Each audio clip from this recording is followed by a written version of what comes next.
ഓം സദാശിവസമാരംഭാം ശങ്കരാചാര്യ മധ്യമാം അസ്മദാചാര്യപര്യന്താം വന്ദേ ഗുരുപരമ്പരാം. എല്ലാവർക്കും വിനീതമായ നമസ്കാരം.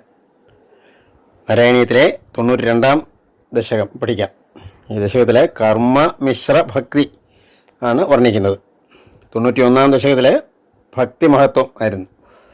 ഇവിടെ കർമ്മയോഗത്തോട് ചേർന്ന ഭക്തിയെക്കുറിച്ചാണ് പറയുന്നത്. വേദൈ സർവാണി കർമ്മണ്യഫലപരതയാ വർണ്ണിതാനീതി ബുദ്ധ്വാ താനി ത്വയ്യർപ്പിതാന്യേവ ഹി സമനുചരൻ യാനി നൈഷ്കർമ്യമീശ മാ ഭൂദ്വേദൈർനിഷിദ്ധേ കുഹചിദപി മനഃകർമ്മവാചാം പ്രവൃത്തിർദുർവർജ്യം ചേദവാപ്തം തദപി ഖലു ഭവത്യർപ്പയേ ചിത്പ്രകാശേ.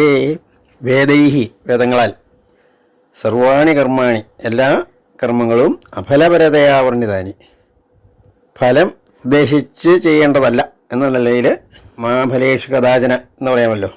കർമ്മണ്യാധികാരസ്ഥെ ഭഗവത്ഗീതയിൽ പറയാമല്ലോ. ഫല ഇച്ഛ അല്ല കർമ്മം ചെയ്യുന്നതിനെ. കർമ്മം ചെയ്യുക എന്നുള്ളത് നമ്മുടെ കടമയാണ്.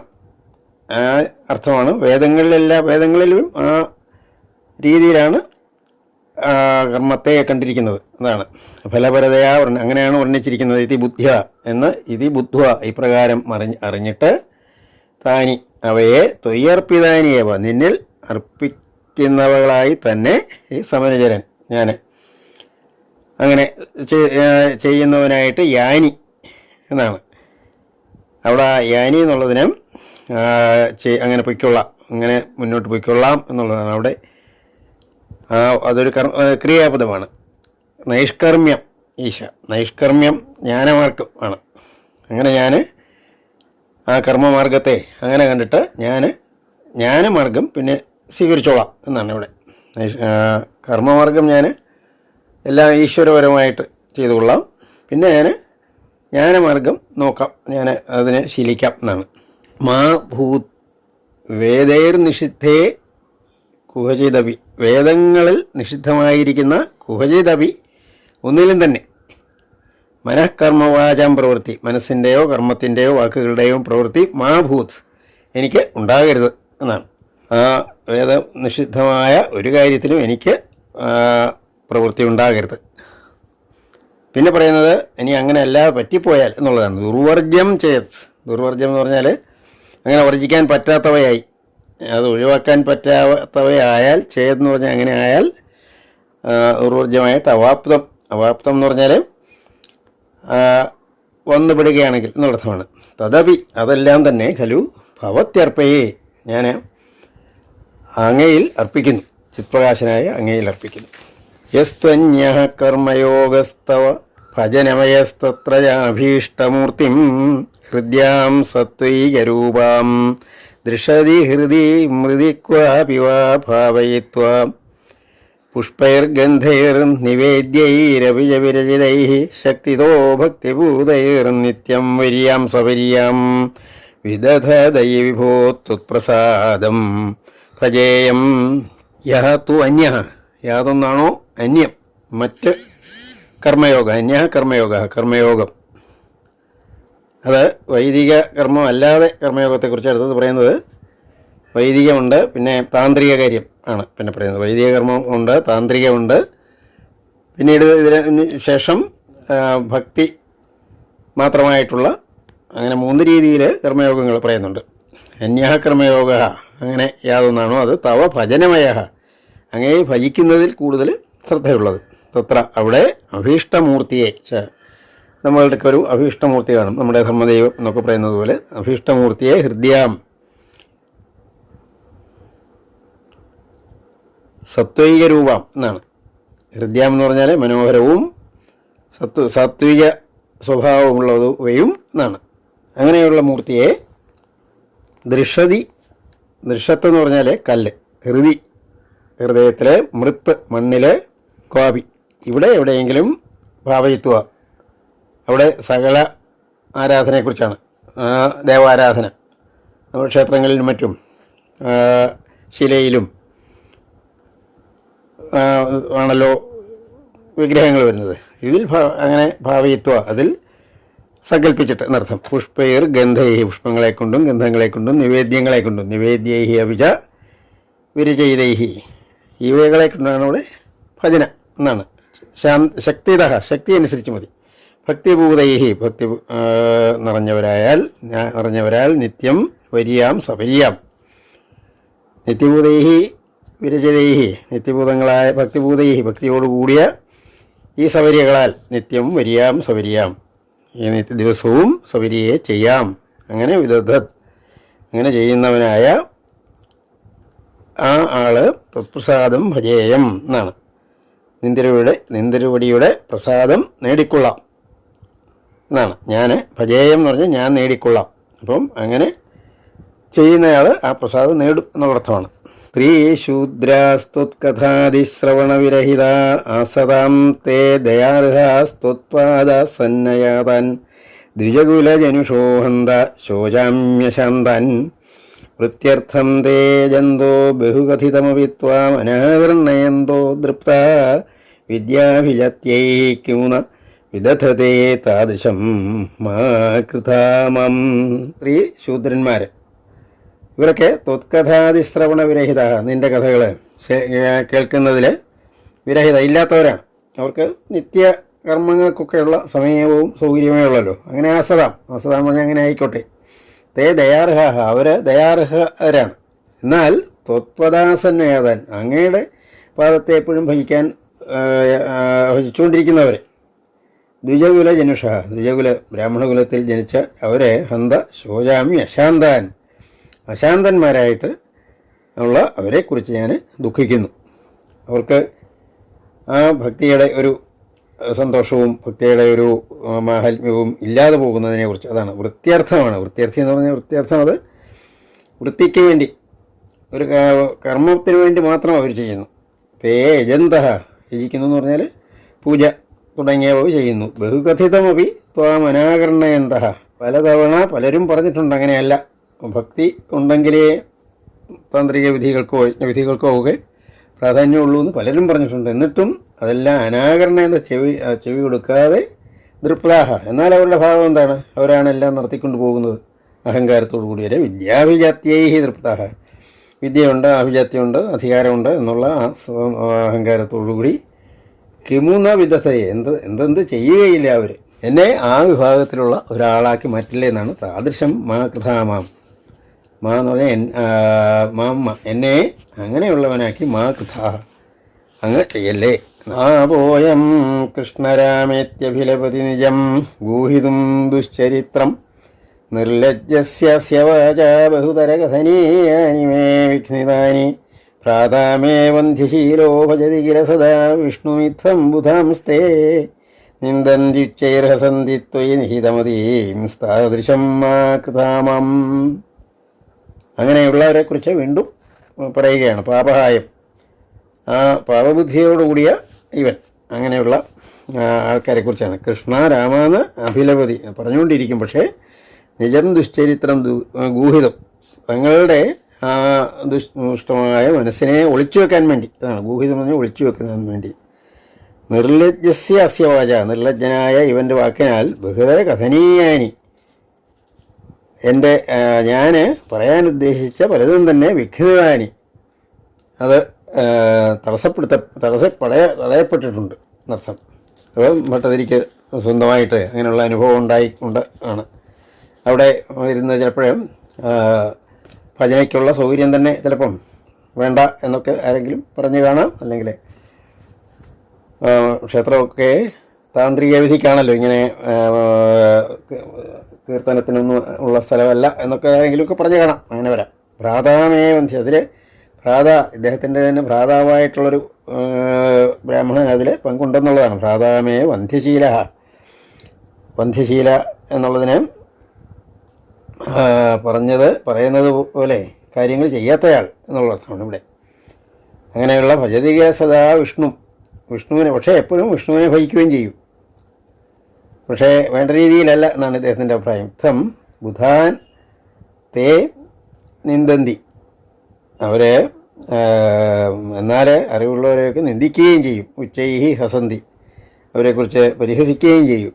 തൊയ്ത് നിഹിതമതിയൻ, നിന്നിൽ മനസ്സർപ്പിച്ചവരെയൊക്കെയാണ് നിന്ദിക്കുന്നത്. ആ താദൃശം മാ കൃതാമാം, അങ്ങനെയുള്ളവരെ പോലെ എന്നെ അങ്ങ് ആക്കല്ലേ.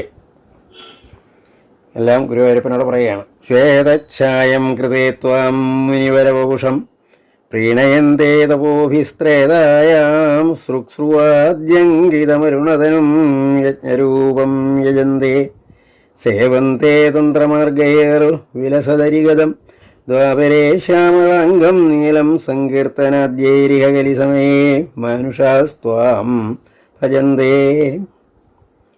ഈശ്വരാരാധനയുടെ ഒരു ചരിത്രം പറയുകയാണ്. ശ്വേതഛായം, വെളുപ്പ് നിറവാണ് ശ്വേതഛായം. അങ്ങനെയുള്ള മൂർത്തിരൂപത്തെ കൃതയുഗത്തിലെ ത്വാം മുനിവരവപുഷം, മുനിശ്രേഷ്ഠൻ്റെ വപസ്സോടുകൂടിയവൻ രീതിയിലാണ് പ്രീണയന്തി, അങ്ങേ പ്രീണിപ്പിക്കുന്നത്. തപോഭിഹി എന്ന് പറഞ്ഞാൽ തപസ്സുകളെ കൊണ്ടാണ് പ്രീണിപ്പിക്കുന്നത്.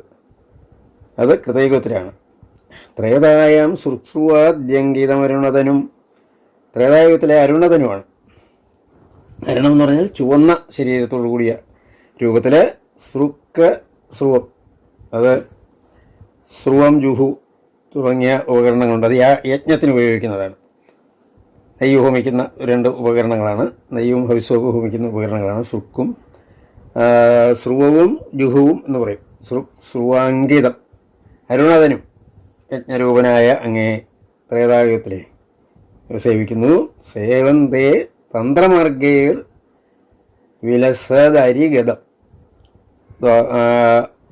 തന്ത്രമാണ്. ദ്വാപരയുഗത്തിലാണ് തന്ത്രമാർഗത്തിൽ കൂടിയാണ് കൂടുതൽ ഭഗവാനെ, ഈശ്വരനെ ആൾക്കാർ സേവിക്കുന്നത്. വിലസദരിഗതം എന്ന് പറഞ്ഞാൽ ഗദാ പത്മധാരിയായ, ശംഖചക്ര ഗദാപത്മധാരിയായ ആ മഹാവിഷ്ണു സ്വരൂപത്തിനെ പൂജാതി കർമ്മങ്ങളാണ് ത്രേതായുഗത്തിൽ. ശ്യാമളാംഗം, അവിടെ ശ്യാമളാംഗൻ തന്നെയാണ്. അവിടെയും മഹാവിഷ്ണുവിൻ്റെ നിറം തന്നെയാണ്. ഈ കലിയുഗത്തിൽ നീലം സങ്കീർത്തനാദ്യേരിഹ കലിസമയേ മാനുഷ സ്ത്വാം ഭജന്തേ. ഈ കലിയുഗത്തിൽ സങ്കീർത്തനങ്ങൾക്കാണ്, കീർത്തനം, ഭജന, അതുപോലെ എല്ലാവരും കൂടി ഒന്ന് ചേർന്ന് ഭാഗവത പാരായണമൊക്കെ അതിൽ വരുന്നതാണ്. അങ്ങനെ നീല വർണ്ണനായ ഭഗവാൻ അങ്ങേ എല്ലാവരും ഈ കലിയുഗത്തിൽ ഭജിക്കുന്നു. സ്വയം കാലേയകാലോ ജയതി മുരരിപോയത്ര സങ്കീർത്തനാദ്യൈർനിര്യൈരേവ മാർഗൈരഖിലതനചിരാത്വത്പ്രസാദം ഭജന്തേ. ജാതാസ്ത്രേതാകൃതാദാവവിഹീല കലൗ സംഭവം കാമയന്തേ ദൈവത്തത്രൈവ ജാതാൻ വിഷരസൈർ മാ വിഭോ വഞ്ചയാസ്മൻ. സഹ അയം കാലേയകാല എന്നാണ്. കാലേയകാലം എന്ന് പറഞ്ഞാൽ കലികാലം. ഈ കലികാലം ജയതി എന്ന് പറഞ്ഞാൽ ശ്രേഷ്ഠമാണെന്നാണ് ഇവിടെ പറഞ്ഞത്. മുരരിപോ എത്ര യാതൊരിടത്താണോ സങ്കീർത്തനാദ്യേഹി, സങ്കീർത്തനങ്ങൾ കൊണ്ട്, സ്തുതികൾ, കീർത്തനങ്ങൾ, അവയെ കൊണ്ട് നിര്യത്നൈരേവ, മറ്റേ പൂജാതി കർമ്മങ്ങളാണെങ്കിലും യജ്ഞാതി കർമ്മങ്ങളാണെങ്കിലും വളരെ പ്രയത്നം വേണ്ടതാണ്. ഇവിടെ നിര്യത്നം, യത്നം കൂടാതെ തന്നെ മാർഗൈഹിം, അങ്ങനെയുള്ള മാർഗങ്ങളാൽ അഖിലത എല്ലാം നൽകുന്നവനാണല്ലോ അങ്ങ്.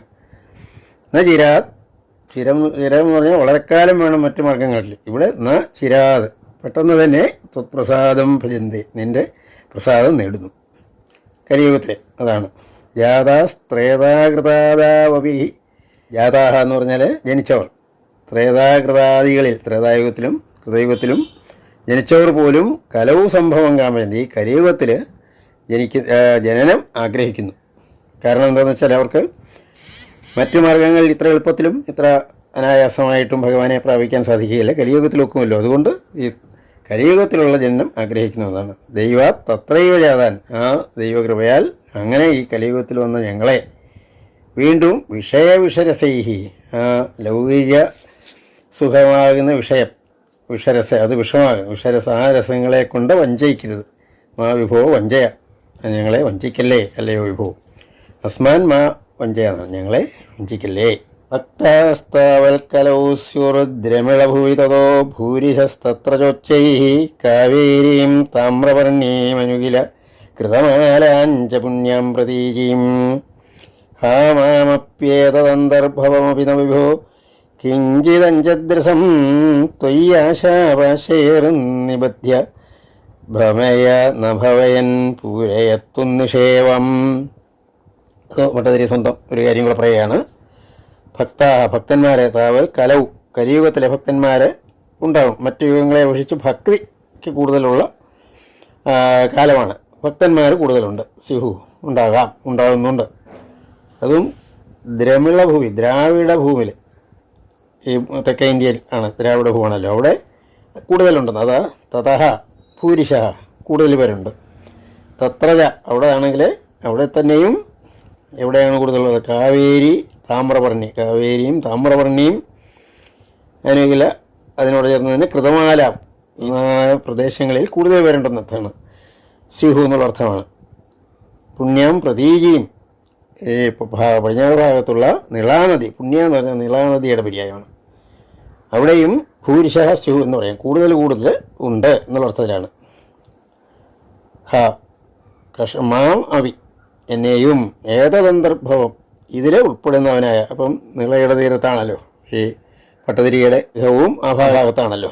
വിഭോ അവിടെ അന്തർഭവിച്ചിട്ടുള്ള എന്നെയും എന്ന് മാത്രമല്ല, ഞാൻ കിഞ്ചിത് അഞ്ചദ്രസം അല്പം, അങ്ങനെ രസം അവിടെ ഭക്തി, അല്പം ഭക്തിയോടുകൂടിയ എന്നെ നീ ആശാപാശേർനിബധ്യ ആശാപാശങ്ങളിൽ ബന്ധിച്ചിട്ട് ന പ്രമയ എന്നെ ഭ്രമിപ്പിക്കല്ലേ അല്ലയോ ഭഗവാനെ. പൂരയ തുന്നുസേവ നിൻ്റെ സേവകളെയൊക്കെ നടത്താൻ എന്നെ പൂരിപ്പിച്ചാലും എന്ന് പറഞ്ഞാൽ എന്നെ ശക്തനാക്കിയാലും. ദൃഷ്ട്വാ ധർമ്മദ്രുഹം തം കലിമപകരുണം പ്രാങ്മഹീക്ഷിത് പരീക്ഷിദ്ധന്തും വ്യാകൃഷ്ടഖഡ്ഗോ വിനിഹിതവാൻ സാരവേദി ഗുണാംശാൽ തുൽസേവാദ്യാശു സിദ്ധ്യേദസദിഹ ന തഥാ ത്വത്പരേഷഭീരോർയത്തു പ്രാഗേവ രോഗാദിഭിരഭിഹരതേ തത്ര ശിക്ഷയീനം. പണ്ടത്തെ ഒരു കഥ പറയുകയാണ്. ദൃഷ്ട്വാ കലിയെ ധർമ്മദ്രുഹൻ ആയിട്ട് കണ്ടിട്ട് കലിയെ അപകരുണം കരുണയില്ലാത്ത ധർമ്മദ്രോഹിയായിട്ട് കണ്ടിട്ട് പണ്ട് മഹീക്ഷിത്ത് ഭൂമി ഭരിക്കുന്നവനായി പരീക്ഷിത്ത് ഹന്തും കലിയെ ഹനിക്കുന്നതിനായിട്ട് വ്യാകൃഷ്ട ഖഡ്ഗാപി എടുത്ത വള്ളോടുകൂടിയവനാണെങ്കിലും വിനിഹിതവാൻ വധിച്ചില്ല. അതിന് കാരണം സാരവേദിയായിരുന്നു. പരീക്ഷത്തിന് മനസ്സിലായി ഈ കലിയുഗത്തിൽ ഗുണാംശ എന്ന് പറഞ്ഞാൽ കലിയുഗത്തിന് ചില ഗുണങ്ങളുമുണ്ട്. അതിൻ്റെ സാരം മനസ്സിലാക്കിയവനായ പരീക്ഷിത്ത് വധിച്ചില്ല. എന്താണെന്ന് വെച്ചാൽ ത്വത്സേവാദ്യാശു എന്താണ് ഗുണാംശം? ത്വത്സേവ ആദ്യം നിന്നെ സേവിക്കുന്നതിലുള്ള ഈ പ്രത്യേകത. പെട്ടെന്ന് ആശുസിദ്ധിയെ ത്വത്സേവാദി ആശുസിദ്ധി നിന്നെ സേവിക്കുക മുതൽ ആയ കാര്യങ്ങൾക്ക് സിദ്ധി എന്ന് പറഞ്ഞാൽ ഫലപ്രാപ്തി പെട്ടെന്നാണ് ഈ കലിയുഗത്തിൽ. അതുകൊണ്ടാണ് കലിയെ ഗ്രഹിക്കാൻ എത്തുന്നത്. അസതാണെങ്കിലും ന തഥാ ത്വത്പരേ ജൈഷഭീരുഹു എന്ന് മാത്രമല്ല നിന്നിൽ ഭക്തന്മാരിലെ ഈ കലി ഭീരുവുമാണ്. അപ്പോൾ പരീക്ഷിതന് മനസ്സിലായി ഭക്തന്മാരിൽ കലി ഭീരുവാണ്. പിന്നീട് നിന്നെ സേവിക്കുന്നവർക്കാണെങ്കിൽ ഫലം പെട്ടെന്ന് കിട്ടുകയും ചെയ്യും. അതുകൊണ്ടാണ് പരീക്ഷിത്ത് വധിക്കാഞ്ഞതെന്നാണ്. എത്തു പ്രാഗേവ രോഗാദിഭി അഭിഹരതേ. പക്ഷേ ഭട്ടതിരി പറയുന്നത് ഈ ഭക്തി വരുന്നതിന് മുമ്പ് തന്നെ അസത്ത്, ദുഷ്കർമ്മം, രോഗം തുടങ്ങിയവളെ കൊണ്ട് ഭഗവാന്റെ ഭക്തി വരുന്നതിന് മുമ്പ് തന്നെ അപഹരിക്കുന്നു. അങ്ങനെ സംഭവിക്കാം. ഭക്തി ഉടലെടുക്കുന്നതിന് മുമ്പ് തന്നെ ഇപ്പോൾ രോഗം അല്ലെങ്കിൽ അതുപോലുള്ള കാര്യം കൊണ്ട് ഒരാളിന് ആ മാർഗത്തിലേക്ക് വരാൻ സാധിക്കാത്ത വരുന്നുണ്ട്. അവരെ സംബന്ധിച്ച് പക്ഷേ ഈ കലി വീണ്ടും ദോഷം തന്നെയാണ്. അതുകൊണ്ട് തത്ര ശിക്ഷയനം ഇവനെ അങ്ങനെ ഉള്ളതുകൊണ്ട് ഇവനെ അങ്ങ് ശിക്ഷിക്കണം. കാരണം കലിയുഗത്തിലെ പരീക്ഷിത്ത് പറഞ്ഞു ഭക്തന്മാരിൽ അദ്ദേഹം കലി ഭക്തന്മാരെ ഭയപ്പെടുന്നു എന്ന് പറഞ്ഞു. പിന്നീട് ഭക്തി ഉള്ളിടത്ത് കലി ഭക്തി ഉള്ളവർക്ക് പെട്ടെന്നാണ് ഭഗവത് പ്രാപ്തി ഉണ്ടാകുന്നത്. പക്ഷേ ഭക്തി ഉണ്ടാകുമ്പോഴാണല്ലോ ഇത് വരുന്നത്. പക്ഷേ ഭക്തിക്ക് രോഗം തുടങ്ങിയ കാര്യം കൊണ്ട് ഭക്തിയിലേക്ക് പോകാൻ സാധിക്കാത്ത വളരെ ആൾക്കാരുണ്ടല്ലോ, അവർ ബുദ്ധിമുട്ടും ഈ കലിയുടെ ഇതുകൊണ്ട്. അതുകൊണ്ട് അങ്ങ് ഒരു കാര്യം ചെയ്യണം, ഈ കലിയെ ശിക്ഷിക്കണം എന്നാണ് ഈ പദ്ധതി. ഗീതാജഗായത്ര്യപിജ തുളസിക ഗോപികാചന്ദനം തത് സാളഗ്രാമാഭിപൂജ പരപുരുഷ തഥൈകാദശീ നാമവർണ്ണാഃ ഏതന്യഷ്ടാപ്യയത്നാന്യൈ കലിസമയേ ത്വത്പ്രസാദ പ്രവൃദ്ധ്യാ ക്ഷിപ്രം മുക്തിപ്രദാനീത്യഭിദധുർഷയഃ തേഷു മാം സജ്ജയേഥാഃ. ഇതിലെ 8 കാര്യങ്ങൾ: ഗംഗാതീർത്ഥം, ഗീതാപാരായണം, ഗായത്രി ജപം, ഗായത്രി അഭിജ, തുളസിക, തുളസിധാരണം, ഗോപികാചന്ദനം, ഗോപിക്കുറി തൊടുക, സാളഗ്രാമാഭിപൂജ, സാളഗ്രാമപൂജ, പരപുരുഷ തഥാ ഏകാദശി വ്രതം എടുക്കുക, നാമവർണ്ണാഹ, നാമജപം തന്നെ, ഏതാനി ഇവകൾ ഈ 8 കാര്യങ്ങൾ അയത്നങ്ങളാണ്, പ്രയാസം കൂടാതെ ചെയ്യാവുന്നതാണ്. കലിസമയത്തിൽ ത്വത്പ്രസാദ പ്രവൃത്തിയ, അതുകൊണ്ടെല്ലാം നിൻ്റെ പ്രസാദം അഭിവൃദ്ധമായിട്ട് തന്നെ വരും. ക്ഷിപ്രം മുക്തിപ്രദാനി, ഇവയെല്ലാം മുക്തിയെയും പെട്ടെന്ന് നൽകുന്നവയാണ്. ഇത് അഭിദധു ഋഷയ, ഇപ്രകാരം ഋഷികൾ പറഞ്ഞിട്ടുണ്ട്. തേഷു മാം സജ്ജയേഥ എന്ന് പറഞ്ഞാൽ അത് അവകളിൽ എന്നെ, സജ്ജയേഥ എന്ന് പറഞ്ഞാൽ എന്നെ ആസക്തി ഉണ്ടാക്കി തീർക്കണേ, അവകളിൽ എനിക്കതിന് വേണ്ട ശക്തി ഉണ്ടാക്കി തരണേ എന്നാണ്.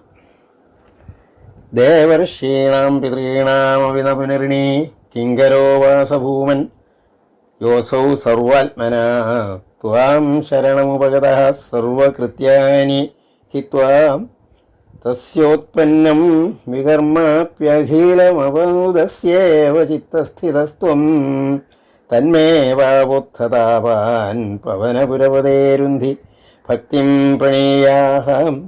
യഹാസു എന്ന് പറഞ്ഞാൽ യാതൊരു ഇവൻ, ഒരാളാണോ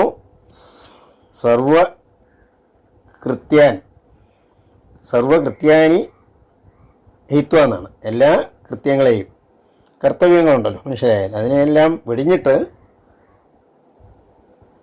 അല്ലയോ ഭൂമൻ പരമാത്മാവേ, ത്വാം ശരണോപഗതഃ, നിന്നെ ശരണം പ്രാപിക്കുന്നത്. അങ്ങനെയുള്ള ഒരാൾ ദേവർഷീണാം പിതൃണാം, ദേവർഷികളുടെയും, ദേവ ഋഷി പിതൃ, നാം എന്ന പുനർഋണീ എന്നാണ്. ഋണി എന്ന് പറഞ്ഞാൽ കടം ഉള്ളവരാണ്. അത് നമ്മളുടെ എല്ലാ അഭിവൃദ്ധിക്കും ദേവന്മാരെ, ഋഷികളെ, പിതൃക്കൾ, ഇങ്ങനെ 3 പിതൃക്കൾ, നമ്മളുടെ പിതൃക്കളും നമ്മളുടെ അഭിവൃദ്ധിക്കുമൊക്കെ കാരണക്കാരാണ്. ഇവർക്ക് നാം രാവിലെ എഴുന്നേറ്റാൽ ദേവന്മാരെ വന്ദിക്കണം, ഋഷികളെ വന്ദിക്കണം, പിതൃക്കളെ വന്ദിക്കണം എന്ന് ശാസ്ത്രമുണ്ട്. അത് അവരവരുടെ ധർമ്മം അനുസരിച്ച് അങ്ങനെ വന്ദിക്കണമെന്നാണ്. രാവിലെ ദേവന്മാരെ വന്ദിക്കുക, ഋഷികളെ വന്ദിക്കുക. ഋഷികളെന്ന് പറഞ്ഞാൽ നമുക്ക് വിദ്യ പണ്ട് മുതലേ തന്നവരാണ്. പിന്നെ പിതൃക്കൾ, നമ്മളുടെ കുടുംബത്തിലെ നമുക്ക് വേണ്ട ഐശ്വര്യമൊക്കെ തന്നവരുണ്ടല്ലോ, അവരെ അത് പല രീതിയിൽ രാവിലെ തന്നെ വന്ദിക്കണമെന്ന് നിയമമുണ്ട്. അത് പറ്റാത്തവരാണെങ്കിൽ അതാണ്. എന്നാൽ പിന്നെ ഋണി അങ്ങനെ സാധിച്ചില്ലെങ്കിൽ കിങ്കരോ അവരെ യോസവും, അവരാണോ സർവാത്മന ത്വാം ശരണോപഗത, അങ്ങേ ശരണം പ്രാപിക്കുന്ന ഒരാളാണെങ്കിൽ രാവിലെ അതിന് പകരം നാം ഭഗവത് ധ്യാനം, ഭഗവത് ഭക്തി ചെയ്താൽ തന്നെ ഇവരുടെ എല്ലാം ഋണി എന്ന് പറഞ്ഞാൽ കടമുള്ളവരായിട്ട്, കിങ്കരഹവ, അവരുടെ സേവകൻ അങ്ങനെയാകുകയില്ല. ഇവിടെ പറയുന്നത് ഈ ഭക്തി ഉണ്ടെങ്കിൽ, ഭഗവാനെ എന്നും ശരണം പ്രാപിക്കുന്നുണ്ടെങ്കിൽ, ഭഗവത് ഭജനം നടത്തുന്നവർക്ക് ഇതൊന്നും വേണ്ട എന്നുള്ളതാണ് ഉദ്ദേശിക്കുന്നത്. സർവകൃത്യാനി, അങ്ങനെയുള്ള ചെയ്യേണ്ടവകളെല്ലാം ഇല്ലാതായിട്ട് അങ്ങേ ശരണം പ്രാപിക്കുന്നവർക്ക് ഇവരുടെയൊക്കെ ദേവഋഷി ഋണാം ഋണി, കടമുള്ളവരോ കിങ്കരനോ ആകുന്നില്ല എന്നാണ് ഇവിടെ പറഞ്ഞത്. ഇങ്ങനെ ഭഗവത് ധ്യാനവും ഇല്ലാതെ ഈ ദേവഋഷി പിതൃ തർപ്പണം അല്ലെങ്കിൽ അവരുടെ സേവനം അവർക്ക് വന്ദനം ചെയ്യാത്തവർക്ക് എന്തുവരും? നിഷിദ്ധ കർമ്മഫലം വരും. പക്ഷേ അങ്ങ് അതെല്ലാം മാറ്റിത്തരുമെന്നാണ്. തസ്യോൽപ്പന്നം, അങ്ങനെ ചെയ്യാതിരിക്കുന്നത് മൂലമുള്ള വികർമ്മം, ചെയ്യാത്തത് മൂലമുള്ള ഫലം അഖിലം അപനുദസ്യേവ നീ എല്ലാം ഇല്ലാതാക്കും. ചിത്തസ്ഥിത ഭക്തൻ്റെ മനസ്സിൽ സ്ഥിതനായിട്ട്. അതുകൊണ്ട് തന്മേ പാപോത്ഥതാവാൻ എനിക്കും അതുപോലെ എനിക്കങ്ങനെ ഉണ്ടായിട്ടുള്ള പാപങ്ങളെയെല്ലാം രുന്ധി എല്ലാം അങ്ങ് നീക്കി തരണേ എന്നാണ്. ഭക്തിം പ്രണീയാഹ കൂടുതൽ ഭക്തിയെയും വീണ്ടും എനിക്ക് തരണം. സർവത്ര ഗോവിന്ദനാമ സങ്കീർത്തനം ഗോവിന്ദ ഗോവിന്ദ.